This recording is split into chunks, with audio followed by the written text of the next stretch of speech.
بسم اللہ الرحمن الرحیم۔ ولی اللہ بننے کے لیے دو کام کرے۔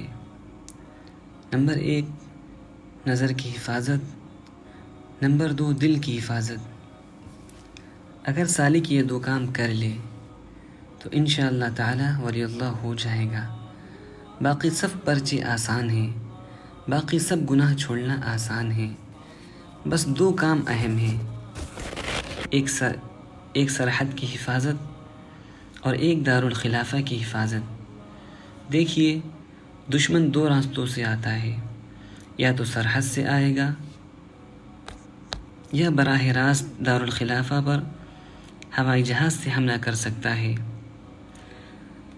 جب آپ نے سرور عالم صلی اللہ علیہ وسلم کے حکم کے مطابق آنکھوں کے سرحد کی حفاظت کر لی اور قلب کے دارالخلافہ کی حفاظت کر لی، تو بس آپ کے لیے اللہ کی ولایت اور دوستی کا راستہ بالکل ہموار ہے۔ جو گناہ سے نظر بچائے گا اور دل بچائے گا، وہ ظالم کیا جھوٹ بولے گا؟ بڑا مشکل پرچہ جو حل کر لے گا، اس کو آسان پرچہ حل کرنا کیا مشکل ہے؟ جو 100 ڈگری کا بخار برداشت کر لے گا، اس کو 50 ڈگری کا برداشت کرنا کیا مشکل ہے؟ مولانا رومی رحمۃ اللہ علیہ فرماتے ہیں کہ ایک اونٹ جس کے اوپر بڑے بڑے ڈھول بجتے تھے، جب کوئی اعلان بادشاہ لوگ کراتے تھے تو اونٹ پر کوشوان چوب مارتا تھا اور اعلان کرتا تھا کہ بادشاہ سلامت کا یہ اعلان ہے۔ اس نقارے کی آواز 2 میل تک جاتی تھی۔ وہ اونٹ ایک گاؤں سے گزرا تو چھوٹے چھوٹے بچوں نے تالیاں بجا بجا کر اس کو چڑھانا شروع کیا۔ تو مولانا رومی رحمۃ اللہ علیہ فرماتے ہیں کہ اس اونٹ نے کہا کہ اے میرے بچوں، تمہاری چھوٹی چھوٹی ہتھیلیوں کی چٹ چٹ پٹ پٹ کی جو آواز ہے، یہ مجھ پر کیا اثر کرے گی؟ میری پیٹھ پر جو نقارہ بجتا ہے، اس کی آواز 2 میل تک جاتی ہے۔ جب میرے کان اس زور شور کی آواز کے برداشت کرنے والے ہو گئے ہیں، تو تمہاری چھوٹی چھوٹی ہتھیلیوں کی یہ چٹ چٹ کی آواز میرے لیے تو مچھر کے برابر بھی نہیں ہے۔ لہذا جب اللہ تعالیٰ کی عظمت دل میں اتر جاتی ہے اور میدان قیامت کے سوال جواب کا خوف دل میں اتر جاتا ہے، اتنے بڑے نقارے کے بعد دنیا کی ملامتوں کا اور دنیا والوں کے لعن طعن کی پرواہ بھی نہیں کرتا کہ لوگ کیا کہیں گے۔ ایک شخص نے ایک مشت داڑھی رکھ کر حضرت حکیم الامت حضرت تھانوی رحمۃ اللہ علیہ کو لکھا کہ حضرت، جب سے داڑھی رکھی ہے، میرے تمام دوست احباب میرا مذاق اڑا رہے ہیں، خوب ہنس رہے ہیں۔ حضرت حکیم الامت نے اس کو جواب لکھا کہ اپنے دوستوں کو ہنسنے دو، تم کو قیامت کے دن رونا نہیں پڑے گا۔ اور ایک صاحب کو جو جواب دیا کہ لوگوں کے ہنسنے سے کیوں ڈرتے ہو؟ تم کیا لوگ نہیں ہو؟ کیا تم لگائی ہو؟ لوگوں سے تو لگائی ڈرتی ہے، تم مرد ہو کر کیوں ڈرتے ہو؟ ہنسنے دو۔ تو میں عرض کر رہا تھا کہ نظر کی حفاظت پر کتنا بڑا انعام ہے۔ نمبر 1 پریشانی، بے چینی، حسرت سے حفاظت۔ نمبر 2 ایمان کی حلاوت، ایمان کی مٹھاس۔ جو نظر بچائے گا، اللہ تعالیٰ اس کے دل کو ایمان کی حلاوت دیں گے، اور ایمان کی حلاوت کے بعد تیسرا انعام کیا ملے گا؟ حسن خاتمہ، یعنی ایمان پر خاتمے کی بشارت۔ اب اگر کوئی کہے کہ صاحب، یہ نظر بچانا تو کوئی مشکل کام نہیں، اتنا بڑا اس پر انعام کیوں؟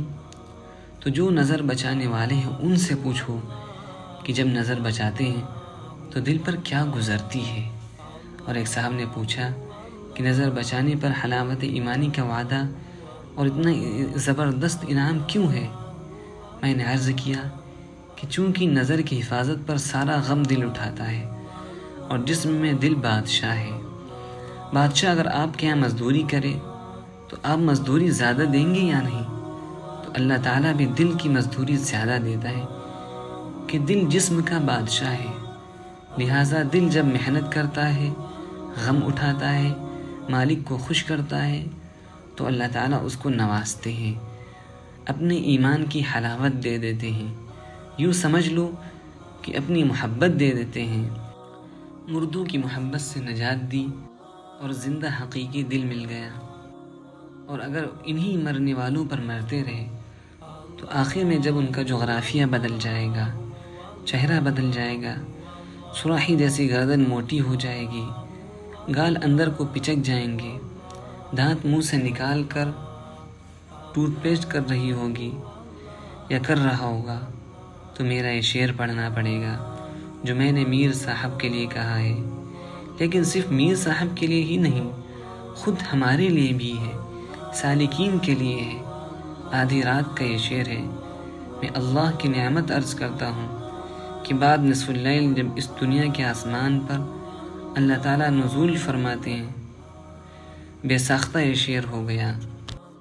حسینوں کا جغرافیہ میر بدلا، حسینوں کا جغرافیہ میر بدلا، کہاں جاؤ گے اپنی تاریخ لے کر۔ یہ تارے گننے کی تاریخ تھی، رونے کی، اشک باری بے قراری اور اختر شماری کی۔ اختر شماری کے معنی ہے رات میں تارے گننا، میرا نام نہ سمجھنا، اختر کے معنی تارے کے ہیں۔ تو آپ کہیں کہ آپ کو تو میں نے نہیں شمار کیا تھا، یہ سب کیا ہوا، کہاں گئی وہ تاریخ؟ حسینوں کا جغرافیہ میر بدلا، کہاں جاؤ گے اپنی تاریخ لے کر؟ یہ عالم نہ ہوگا تو پھر کیا کرو گے زحل مشتری اور مریخ لے کر؟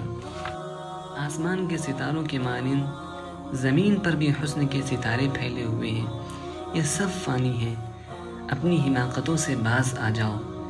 انٹرنیشنل ڈنکی، بین الاقوامی احمق، جس کو دیکھنا ہو وہ حسینوں پر مرنے والے کو دیکھ لے۔ یہ میں نہیں کہتا، حضرت تھانوی رحمۃ اللہ علیہ فرماتے ہیں کہ ہر گناہ کرنے والا بیوقوف ہی ہے، لیکن نظر کا مجرم جو ہے یہ سب بیوقوفوں کا سردار ہے، امیر الحمقاء ہے، کیونکہ ملنا ملانا کچھ نہیں، بس دل کو جلانا اور تڑپانا، اور پانا کچھ نہیں، مفت میں آنکھوں کا زنا کر رہا ہے۔ زبان سے اگر بات کر لی تو یہ زبان کا زنا ہے، بلا ضرورت باتیں کر رہا ہے، کہہ رہا ہے آپا آپ کا مکان کہاں ہے، گلشن اقبال کے کتنے نمبر میں ہے؟ کیا ضرورت ہے آپ کو آپا سے یہ بات کرنے کی؟ اس کا حرام پاپا کھا رہے ہو اور نفس تمہارا اس پر چھاپا مار رہا ہے۔ سوچو کہ اللہ دیکھ رہا ہے، جس کو ہر وقت یہ مراقبہ ہو کہ اللہ میری نظر کو دیکھ رہا ہے کہ میرا بندہ کہاں نظر ڈال رہا ہے، وہ بدنگاہی کیسے کر سکتا ہے؟ میری نظر پہ ان کی نظر پاس با رہی، میری نظر پہ ان کی نظر پاس با رہی، افسوس اس احساس سے کیوں بے خبر تھے ہم۔ ہر وقت یہ احساس رہے کہ اللہ میری نظر کو دیکھ رہا ہے، یہ نہیں کہ ایئرپورٹ پر کسی بڈھی کی مدد کا تو خیال نہیں، اور کسی نمکین لڑکی کو دیکھا تو کہا کہ لائیے میں آپ کا بیگ بھی لے لوں اور آپ کا امیگریشن بھی کرا دوں، میں ذرا مسافروں کی خدمت اچھی کرتا ہوں۔ ارے یہی ایک مسافرہ ہے، اور بھی تو مسافر ہیں، دیکھو جو کام کرو سوچو کہ اللہ بھی دیکھ رہا ہے، وہ دل کے راز کو جانتا ہے۔ بزرگ شاعر فرماتے ہیں چوریاں آنکھوں کی اور سینوں کے راز، چوریاں آنکھوں کی اور سینوں کے راز، جانتا ہے سب کو تو اے بے نیاز۔ سمجھ لیجئے کہ اللہ کو ایکسرے کی ضرورت نہیں۔ میں نے عرض کیا تھا کہ اللہ کا ایک نام شکور ہے، جس کے معنی ہیں کہ تھوڑے سے عمل پر بہت زیادہ جزا دینے والا۔ اس پر ملا علی قاری نے ایک واقعہ بیان کیا تاکہ سمجھ میں آ جائے کہ اللہ تعالیٰ کیسے شکور ہیں اور کیسے اپنے بندوں کے اعمال پر بے حد جزا دیتے ہیں۔ یہ واقعہ مرقات شرح مشکات جلد نمبر 5 میں ہے، جو عربی زبان میں ہے، میں اس کا ترجمہ کر رہا ہوں۔ ایک شخص کی حکایت بیان کی گئی کہ ایک بزرگ نے اس کو خواب میں دیکھا اور پوچھا کہ ما فعل اللہ بک، اللہ تعالیٰ نے تیرے ساتھ کیا معاملہ کیا؟ اس نے کہا حاسبنی ربی، میرے رب نے میرا حساب شروع کیا، میری نیکیوں کا پلہ ہلکا پڑ گیا، میں نے سمجھ لیا کہ بس اب جہنم میں جانا پڑے گا، کہ ایک چھوٹی سی تھیلی آ کر گری جس سے میری نیکیوں کا وزن بڑھ گیا اور نجات مل گئی۔ میں نے اللہ تعالیٰ سے پوچھا کہ ما ھذا یا ربی، اے میرے رب یہ تھیلی کیا چیز ہے؟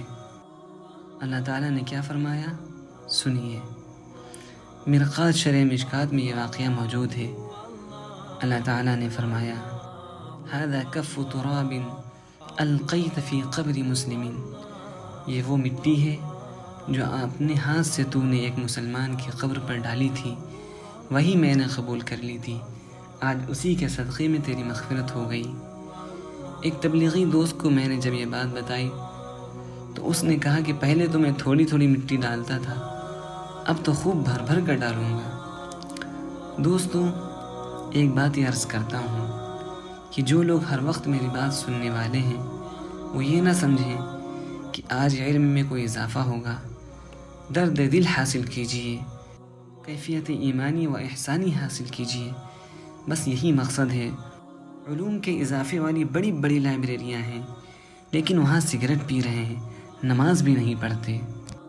تو میں نے شروع میں یہ عرض کیا تھا کہ دنیا کے پردیس سے دنیا کے وطن کی طرف جب واپسی ہوتی ہے تو 3 طریقے پر ہوتی ہے، یا صرف کرنسی یا سامان، یا کرنسی اور سامان دونوں۔ لیکن جب انسان اللہ کی طرف جاتا ہے، جب قبر میں جنازہ اترتا ہے تو پھر کرنسی بھی یہیں چھوڑ دیتا ہے، سامان بھی چھوڑ دیتا ہے، اور اگر دونوں لے جانا چاہے تو کچھ نہیں لے جا سکتا۔ جب کچھ بھی ساتھ نہیں لے جاتے ہیں تو معلوم ہوا کہ مقصد حیات یہ نہیں تھا۔ آخرت کے وطن اور اس وطن میں فرق ہے۔ دنیا کے پردیس کی کمائی اور کرنسی آپ اپنے دنیا کے وطن میں لے جا سکتے ہیں، کراچی کی کرنسی کشمیر لے جا سکتے ہیں، لیکن جب اصلی وطن آخرت جانا ہوگا تو ہم ایک موٹا کپڑا بھی نہیں لے جا سکتے، سوائے کفن کے کوئی پینٹ شرٹ نہیں لے جا سکتے، سب اتار لی جائیں گے، گھڑیاں تک اتار لی جائیں گی، چشمے بھی اتار لیے جائیں گے، چاہے سنہری کمائی کیوں نہ ہو، ساری کرنسی جیب سے نکال کر کرتے پائجامے اتار کر کفن میں لپیٹ دیا جائے گا کہ جاؤ اپنے وطن۔ فرق اتنا ہے کہ جب دنیا میں آئے تھے تو ننگے آئے تھے، جب بچہ پیدا ہوتا ہے تو بالکل ننگا آتا ہے، اب جاتے وقت اتنا ہوا کہ کچھ کفن اللہ نے دے دیا کہ جب تم بچے تھے، پیدا ہوئے تھے، اس وقت تم ننگے بھی اچھے لگتے تھے، مگر اب بڈھے ہو کر ننگے جاتے تو اچھا نہ لگتا، لہذا عزت کے ساتھ، شرافت کے ساتھ میرے پاس آؤ۔ کفن کو شریعت نے لازم کر دیا، اور اب تم ہمارے مہمان ہو، ہمارے پاس آ رہے ہو، لہٰذا اب تمہیں ہم مرسڈیز پر نہیں لا دیں گے، بسیں اور کاریں تمہارے لیے عزت کی چیز نہیں ہے، لہٰذا جو سب سے زیادہ اشرف ہے، اشرف المخلوقات ہے، تم اس انسان کے کندھوں پر چلو۔ آج کوئی بادشاہ بھی کسی کے کندھے پر نہیں چل سکتا، اور اگر چلے تو لوگ کہیں گے کہ یہ بادشاہ کیا حماقت کر رہا ہے۔ اللہ نے مہمانوں کو یہ عزت دی۔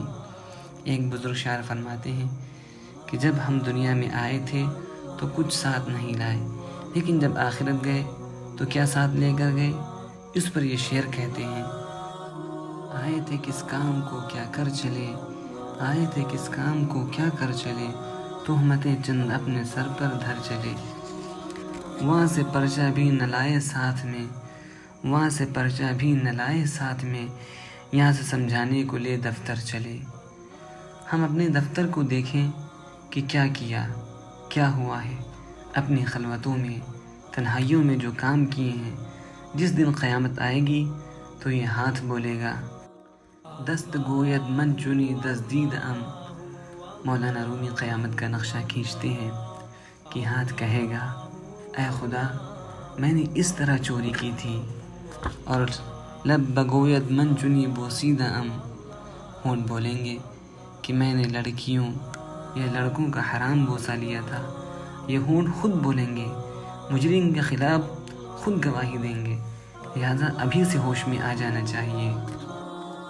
چشم گوید کرد ام غمزہ حرام، گوش گوید چید ام سوئے کلام۔ آنکھ کہے گی کہ میں نے حرام اشارہ بازی کی ہے، نہ محرم عورتوں کو دیکھا ہے۔ کان کہے گا کہ میں ہمیشہ گانا سنا کرتا تھا، اليوم نختم على افواہہم وتکلمنا ایدیہم وَتَشْهَدُ أَرْجُلُهُمْ بِمَا كَانُوا يَكْسِبُونَ۔ سورہ یاسین کی ایک آیت ہے یہ، جس کا ترجمہ ہے اللہ منہ پر اس دن سیل کر دیں گے، مہر لگا دیں گے، سارے اعضاء، ہاتھ اور پیر سب بولنے لگیں گے۔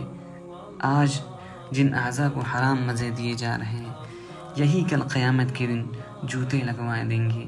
رومانٹک والوں سے پوچھو کہ حرام بوسہ میں کتنا مزہ آتا ہے، لیکن ان کو یہ نہیں پتہ کہ سر پر اسٹک پڑنے والی ہے، رومانٹک کی کھوپڑی پر اسٹک پڑے گی، اس وقت پتہ چلے گا جب یہ اعضاء بولنے لگیں گے۔